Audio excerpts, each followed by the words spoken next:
The message appeared in the family WhatsApp group at 8:32 p.m. I wasn't invited. My cousin sent me the screenshot with one sentence that made my chest go cold. "I think you should see this." At the top was my mother's message, written like a formal announcement, not a betrayal. "Real family dinner this Friday. All our children are successful except Ava. She chose to be a lowly waitress. We no longer see her as our daughter." Below it, my brother reacted with a thumbs up. My sister replied with a heart.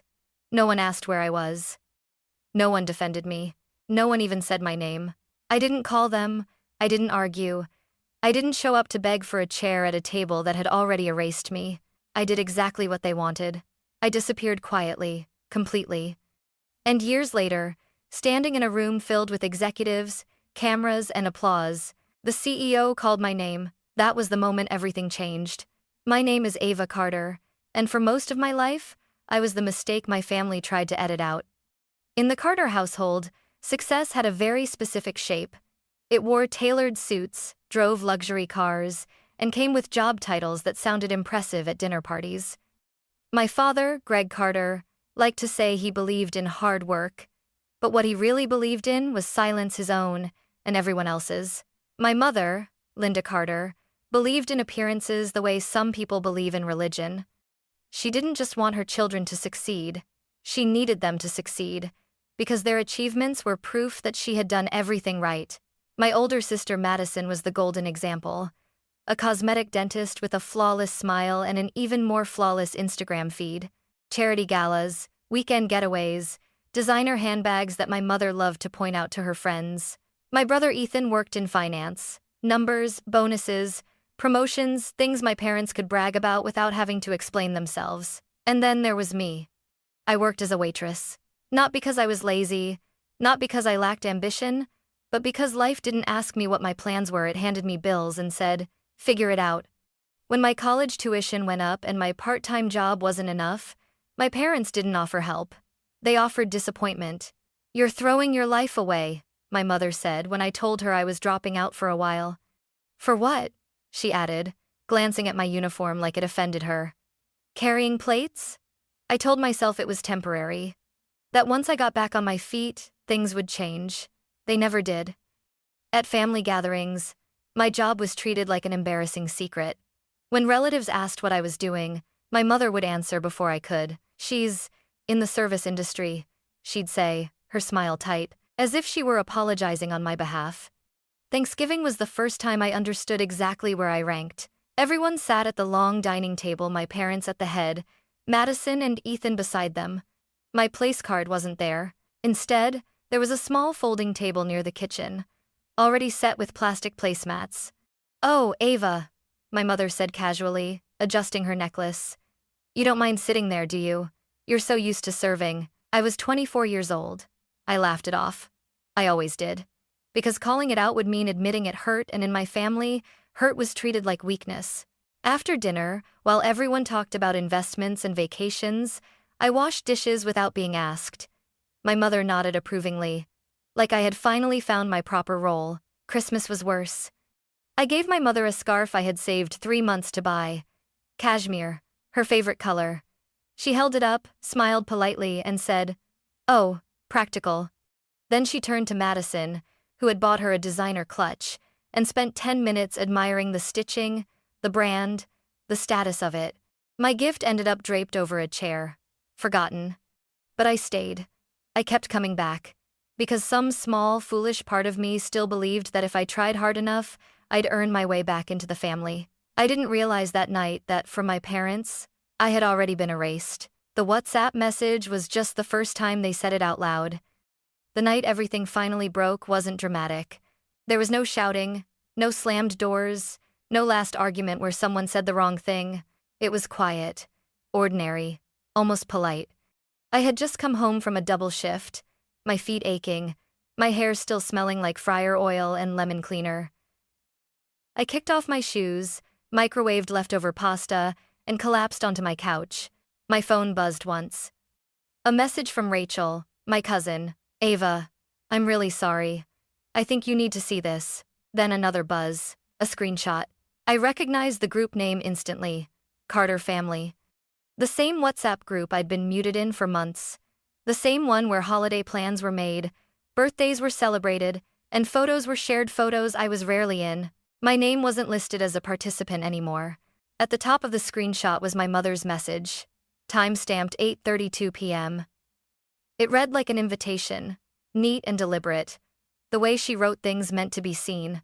Real family dinner this Friday at 7. All our children are successful, except Ava. She chose to be a lowly waitress, and we no longer see her as our daughter. Please don't bring her up during dinner. I stared at the screen, waiting for my brain to reject it, to decide it had misunderstood, to tell me there had to be more. There wasn't. Below it, my brother Ethan had reacted with a thumbs-up emoji. Just one. No words. No hesitation. My sister Madison replied with a red heart. That was it. No one said, "Mom, that's too harsh." No one asked if I was okay. No one questioned when, exactly, I had stopped being family. I sat there for a long time, my fork still in my hand, the food going cold in front of me. I didn't cry. Not at first. Shock has a way of freezing everything inside you. Finally, I typed one sentence to Rachel. Did anyone say anything? The 3 dots appeared, disappeared, appeared again. No. That one word hurt more than the message itself, because it meant this wasn't just my mother's cruelty, it was everyone's agreement. I imagined them sitting around the table on Friday night, laughing, clinking glasses, talking about careers and promotions while my name floated through the room like something impolite that shouldn't be mentioned. Don't bring her up. Like I was a scandal. Like I was contagious. I thought about calling my mother. I even unlocked her contact, my thumb hovering over the screen. I imagined asking why. I imagined demanding an explanation, forcing her to hear how cruel her words were. But then I pictured her response. She would say I was being dramatic. She would say I misunderstood. She would say she was just being honest, and that honesty sometimes hurts. And in the end, nothing would change. So I didn't call. Instead, I did something very deliberate. I took screenshots of the screenshots. I saved them to my cloud drive. I emailed them to myself. I titled the folder Rex because something in me already understood that one day, the truth would matter. Then I blocked my mother's number. My hands shook when I did it, but I didn't stop. I blocked Madison, then Ethan, one by one, clean, final. I didn't announce it. I didn't post anything online. I didn't send a dramatic goodbye text. I simply removed myself from their lives, the same way they had removed me from theirs, quietly, efficiently. Mother's Day came and went. No flowers from me. No call. No carefully worded card pretending everything was fine. I worked that Sunday. Served families who laughed too loudly, mothers who complained about their kids while their kids clung to them anyway. I smiled, refilled water glasses, and thought about how strange it was that strangers treated me with more basic respect than my own parents ever had. That night, when I got home, I sat on the edge of my bed and finally let myself feel it. Not anger, grief. Because being disowned didn't just mean losing my parents. It meant losing the version of myself that kept hoping they'd change. By the time the sun came up, I had made a decision. If my family wanted me gone, I would stay gone. Not out of spite. Not to punish them.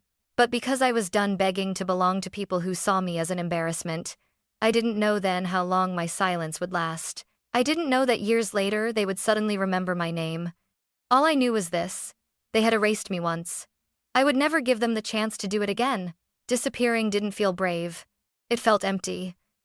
For the first few weeks, I kept expecting my phone to light up with a message that started with, "We need to talk," or, "Your mother went too far." I imagined my father finally stepping in, doing the one thing he had never done, choosing me over peace. Nothing came. The silence settled in slowly, like dust on furniture you no longer use. At first it was unbearable. Then it became familiar. I threw myself into work, because it was the only place where I knew exactly what was expected of me. At the restaurant, effort still mattered. If you showed up on time, if you learned the menu, if you treated people well, you earned your place. No one asked about my family name. No one cared what car I drove. They cared whether their glass was full and whether their steak was cooked right. There was comfort in that. I started volunteering for extra shifts. Late nights, early mornings. I memorized regulars' orders, noticed patterns, learned how to calm an angry table without escalating things. I learned how to read people who wanted attention, who wanted space, who was using power just to feel important. Serving teaches you things no business school ever will. Rachel was the only person who knew how hard it was. She called me once a week, never pushing, never asking why I hadn't fixed things. They posted Thanksgiving photos, she told me one night, carefully. I already knew what she meant. Is there an empty chair? I asked. No, she said. They rearranged the table. That hurt more than if they had left a seat empty. An empty chair would have meant I was missing. Rearranging meant I had never belonged. By Christmas, I stopped looking. I deleted the apps. I stopped measuring my worth against people who had decided it for me years ago. Something strange happened after that. I started breathing easier. Without my family watching, judging, narrating my life like a disappointment, I began to notice who I actually was. I wasn't the lowly waitress they mocked. I was good at my job, really good. New hires asked me for help. Managers trusted me to handle difficult tables. Customers asked for me by name. One night, after a particularly brutal shift, my manager pulled me aside. You ever think about management? He asked. I laughed. I don't even have a degree. He shrugged. Neither do I. It was the first time anyone had said that to me without shame attached. I started saving money. Not for anything specific, just to prove to myself that I could build something without anyone's help. I took online courses after work, customer relations, operations basics, conflict resolution. I studied on my phone during breaks, sitting on overturned milk crates in the back alley. No one clapped, no one noticed, and that was okay. Because for the first time, I wasn't trying to be impressive. I was trying to be capable. There were nights I still wondered if my mother ever thought about me. If she ever hovered over my contact, hesitated, then decided not to call. But I stopped letting those questions guide my choices. I wasn't living to be invited back to a table that had labeled me disposable. I was building a life that didn't require their permission. I didn't know it yet, but that quiet, unnoticed work, the late shifts, the studying, the discipline was laying the foundation for something much bigger. Something that would eventually force them to say my name out loud again. Just not on their terms. The first time I noticed him, he was sitting alone at table 12, near the window. He didn't rush. He didn't check his phone every 30 seconds. He didn't talk loudly or snap his fingers for attention. He ordered one appetizer, one main course, and a glass of water, no alcohol, no show. At first, I thought nothing of it. We had plenty of regulars, but then he came back the next Thursday. Same table, same calm presence. By the third week, I realized something else. He was watching how the restaurant worked, not just what was on his plate. He noticed which tables waited too long, which servers were overwhelmed, which manager disappeared during rush hour. One night, after I dropped off his check, he looked up at me and said, casually, "You handled that situation at table 7 well." I blinked. "I'm sorry?" "The man who complained about the steak," he continued. "You didn't argue, you didn't apologize too much. You offered a solution and kept his dignity intact. Most people escalate. You didn't. I wasn't used to being analyzed like that." "Thank you," I said, unsure what else to say. He smiled, just slightly. "You ever been trained in conflict management?" I laughed. "No, just experience." He nodded, like that confirmed something. That night, as I was refilling his water, my manager rushed over, face tight. "Ava," he whispered urgently. "That guest at table 12, be careful. He's important." I glanced back at the table. The man was calmly folding his napkin. "Important how?" I asked. My manager swallowed. "Investor, hospitality sector, big one." I felt a flicker of irritation. I had treated him the same way I treated everyone else. Why should that change now? Later, when the rush slowed, he asked for my name. "Ava," I said. He nodded. "Daniel Brooks." The name didn't register at first. It was only when I went into the back to grab a tray that one of the bartenders whispered, "That's the Daniel Brooks. Brooks & Co." I looked back through the kitchen doors at table 12. Still, just a man eating dinner. When I returned with the check, Daniel didn't reach for his wallet right away. "How long have you been working here?" he asked. "Almost 3 years. And before that? Other restaurants. Same role." He studied me for a moment, then asked something no one had ever asked before. Why are you still on the floor? The question wasn't cruel. It wasn't dismissive. It was curious. I answered honestly. Because it paid my bills, and because no one ever offered anything else. Daniel leaned back in his chair. That's not the same as not being capable of more, he said. I shrugged. Capability doesn't matter much without opportunity. It is Natalie was no people. He smiled again. This time it was sharper, intentional. What if I told you opportunity isn't always announced? He said. Sometimes it's sitting at table 12, waiting to see who notices the details. My pulse picked up. Are you offering me a job? He shook his head. No. Then he added, I'm offering you a conversation. He reached into his jacket and slid a card across the table. Daniel Brooks, CEO Brooks & Co. Dining. My fingers hesitated before touching it. I don't have a degree, I said quickly, the old reflex kicking in. And I'm not looking for charity. Daniel met my eyes. Good, he said. I don't hire potential out of pity, and I don't promote people because of resumes alone. He stood, placed cash on the table, and said, think about it. If you want to talk, email me. If not, no harm done. Then he paused, just long enough to add, for what it's worth, Ava being underestimated is a powerful place to start. He walked out before I could respond. I stood there, card in my hand, heart pounding not with hope, but with something far more dangerous, possibility. That night I didn't sleep. I stared at the ceiling of my apartment, Daniel's words echoing in my head. For the first time since my family erased me, someone had looked at me and seen more than what I did for a living. And I knew whatever I decided next would change everything. Because if I stepped forward, there would be no going back to the version of myself who stayed small just to survive. I didn't email Daniel Brooks that night, or the next day. I let the card sit on my kitchen counter for a full week, face up, like it was daring me to touch it. I had learned the hard way that offers from powerful people often came with invisible strings, and I had already spent enough of my life paying for things I didn't agree to. When I finally did reach out, my message was short and careful. Mr. Brooks, this is Ava Carter from Table 12. If you're still open to that conversation, I am under one condition. Everything is transparent and in writing. Respectfully, Ava. He replied less than an hour later. Fair. Let's talk. We met at his office downtown, glass walls, clean lines, nothing flashy. Daniel didn't offer inspirational speeches or promises of changing my life.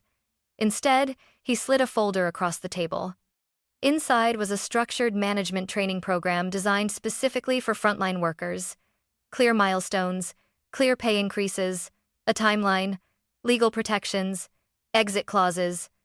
You won't skip steps, he said plainly. You'll earn every position, and if at any point this stops working for you, you walk away with experience and references. No pressure. I flipped through every page, slowly, carefully. What about my current employer? I asked. Non-compete clauses? Already reviewed, he replied. You're clear. What about retaliation? I pressed. If someone tries to undermine me? Daniel nodded once. You'll have HR backing and legal counsel. Not because you're special, but because it's policy. That word policy settled something in my chest. Not favor. Not charity. Protection. I signed the contract 2 days later. When I gave notice at the restaurant, my manager laughed. Management track? He said. Good luck. People like us don't get that far. Section for water. I smiled politely. We'll see.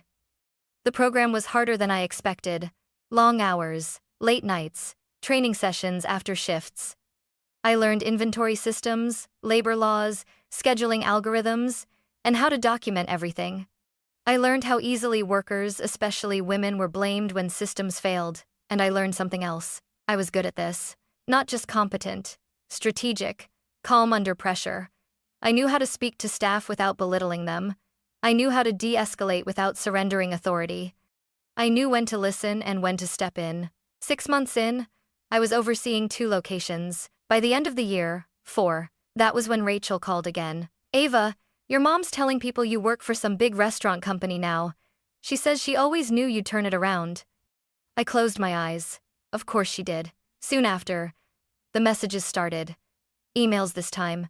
carefully worded, polite, as if we were distant acquaintances instead of family. "We're so proud of you. We should catch up. Family is everything." They wanted access. Not reconciliation access. I didn't respond.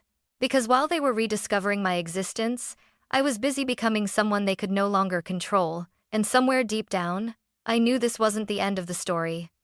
It was the calm before the moment they would try to step back into my life, right when the spotlight got bright enough to be useful. They just didn't know yet that this time, I wouldn't step aside. I would decide who belonged in my story. The first sign that everything was about to collide came in the form of silence breaking. For nearly 3 years, my family had pretended I didn't exist. Then, suddenly, my name became convenient. Brooks & Co. announced a company-wide expansion, new locations, new leadership structure, new training standards. Internally, it was huge. Externally, it caught attention. Industry blogs picked it up. Local business journals ran short profiles on key people involved, including me. Nothing dramatic. Just a photo. My name. My title. Ava Carter, Regional Operations Lead. I didn't think anyone from my family would notice. I was wrong. Rachel called me that evening, her voice tight in a way I recognized immediately. "Ava, your sister shared the article." I stopped mid-step in the parking garage. "Shared it how?" "In the family group chat," she said, with the caption, "So proud of our Ava." Our Ava. The same Ava who wasn't real family 3 years earlier. "What did Mom say?" I asked. Rachel exhaled sharply. She replied, "Of course she did well. Discipline runs in the family." I laughed. Not because it was funny, but because it was predictable. They hadn't reached out to me directly. They hadn't apologized. They hadn't acknowledged the message that erased me. They had simply rewritten the story again. 2 days later, an email landed in my inbox. From Linda Carter. Subject: dinner. No greeting, no apology. Just one line. "Your father and I would love to celebrate your success. Family should stick together." I stared at the screen for a long time. Celebrate? As if success erased history. As if titles healed wounds. As if a waitress became worthy only after her job sounded impressive enough to repeat. I didn't reply. That's when Madison called. "Ava," she said warmly, too warmly. "Why are you ignoring Mom? She's been asking about you." I kept my voice even. "She knows how to reach me." Madison sighed, the sound carefully practiced. "You're holding on to the past. People grow. People say things they don't mean." "She meant it," I said quietly. "She typed it. She sent it. She told people not to mention my name." A pause. "Well," Madison said, her tone shifting, "you're in the public eye now. People are asking questions." There it was. Not "we miss you." Not "we were wrong." But people are asking. "About what?" I asked. "About why you were never around," she admitted. "It makes the family look divided." I leaned against my car and closed my eyes. "So, this is about image." "Don't be dramatic," she snapped. "We just think it would be nice if you showed up. For Mom's sake." "For the cameras," I corrected. Madison went quiet. The truth hung between us, heavy and undeniable. That same week, Daniel called me into his office. "We're hosting an annual leadership summit next month," he said. "Press investors, senior staff. I want you to present the Frontline to Leadership program." My pulse picked up. "Me?" "You built it," he replied simply. "You should own it." The room felt smaller all of a sudden. "When is it?" I asked. He gave me the date. It was the same weekend my mother had suggested dinner. I didn't tell my family. I didn't warn them. I didn't invite them. But somehow, they found out anyway. Rachel called the night before the summit. "They're coming," she said quietly. "Who's coming?" I asked, even though I already knew. "Your parents. Madison. Ethan. Mom says it's important to support you publicly." Support. That word again used like a costume. I hung up and sat in the dark of my apartment, staring at the city lights outside my window. The old fears stirred the instinct to shrink, to avoid conflict, to disappear before things got ugly. But I wasn't that person anymore. They weren't walking into a family reunion. They were walking into my life, my work, my moment. And for the first time, I wasn't afraid of what would happen when they tried to take it from me. Because this time, I wasn't asking for a seat at their table. I was standing on my own stage. The summit hall was brighter than I expected. Glass walls, polished floors, rows of chairs filled with executives, investors, journalists, people who spoke in metrics and forecasts, people who decided which stories were worth telling. I stood backstage, adjusting my blazer, my hands steady in a way that surprised me. 3 years ago, I used to shake when my mother raised her voice. Now, I was about to address a room that could change the trajectory of my career, and I felt ready. That was when I saw them. My parents were seated in the second row, front and center, uninvited but confident. My mother wore a pearl necklace and a smile she reserved for public victories. My father sat beside her, hands folded, nodding at people he didn't know. Madison scanned the room like she was already looking for cameras. Ethan checked his phone, bored but present. They hadn't come to support me. They had come to be seen. A familiar tightness crept into my chest, but it didn't last. Because the lights dimmed, the host stepped onto the stage. Ladies and gentlemen, thank you for joining us. Today, we'll be highlighting the people behind Brooks & Co.'s most impactful transformation. Applause rippled through the room. And now, he continued, I'd like to invite someone whose journey represents exactly what this company stands for: growth, resilience, and respect for every role. I heard my mother inhale sharply behind me, already preparing for her moment. Then the voice changed, not the host's. Daniel Brooks stepped forward. He didn't look at my family. He didn't scan the room. He looked straight at me. When people talk about leadership, he said calmly, they usually picture corner offices and polished resumes. But real leadership often starts much lower, where people are ignored, underestimated, or told they don't matter. The room went still. This program, he continued, wasn't designed by consultants. It was built by someone who lived the problem, someone who understood frontline work because she did it. I felt my heart pound, not with fear but recognition. She began as a waitress, not because she lacked ability but because opportunity hadn't found her yet. I saw Madison shift in her seat. My mother's smile tightened. Daniel paused. And when opportunity finally arrived, she didn't ask for favors. She asked for fairness, contracts, accountability. He turned toward the stage stairs. Please welcome the architect of our Frontline Leadership Initiative, Ava Carter. The sound that followed wasn't polite applause. It was real. I walked onto that stage with my head high. Cameras flashed. People stood. And for a brief second, I saw my mother half rise from her chair, instinctively ready to follow, as if my success automatically included her. I began my presentation calmly. I talked about systems, training, retention, about dignity in work, about how respecting employees wasn't charity, it was strategy. And then I reached the final slide. I took a breath. There's one more thing I want to say, I said into the microphone. The room quieted. I've been called many things in my life: lowly, disposable, not worth mentioning. My mother froze. I was once told explicitly that my job made me unworthy of being part of my own family. Gasps rippled through the audience. I didn't raise my voice. I didn't point.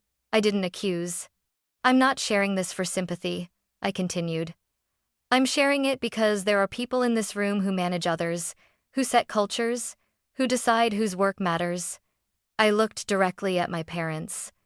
And I want to be clear, success doesn't erase cruelty. Titles don't rewrite history. And no one gets to take credit for a journey they tried to erase. Silence. Then applause. Louder. Longer. I stepped back as Daniel returned to the stage, placing a hand briefly on my shoulder.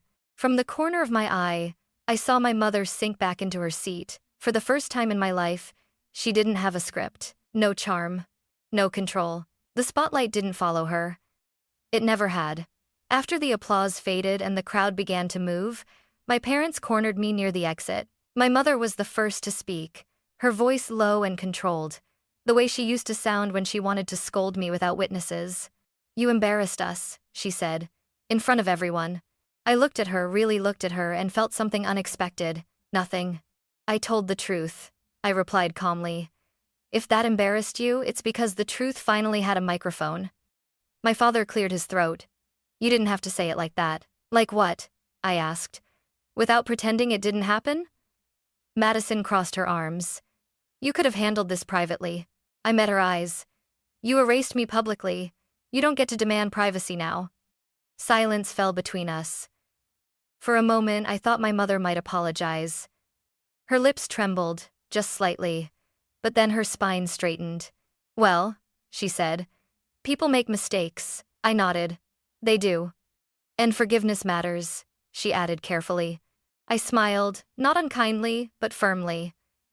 So does accountability. They waited. I knew they were expecting an invitation. A dinner, a photo, a way back in. Instead, I said this. If you ever want to talk, really talk about what you did, without excuses, without pretending my pain was a misunderstanding, you can write to me. An email. No audience, no performance. My mother opened her mouth. But until then, I continued, my life is not a stage for your redemption. I turned away before they could answer. Outside, the night air felt lighter. Daniel stepped beside me, offering a quiet nod of respect. Rachel was waiting near the curb, eyes shining. You did it, she whispered. I shook my head gently. No, I chose. That night, I went home alone. No celebration dinner, no victory post, just silence, the good kind. Weeks later, my mother sent an email. Long, careful, apologetic, but still tangled in explanations. I read it once. Then I saved it. I didn't reply, not because I was angry, but because I no longer needed closure from the people who once decided I was disposable. Here's what I learned, and what I hope you remember. Your job does not define your worth. Your family does not get to rewrite your pain just because you succeed. And forgiveness is not the same as access. Sometimes the strongest ending isn't reconciliation, it's peace. And sometimes, the most powerful thing you can do is let the right people call your name and walk forward without looking back.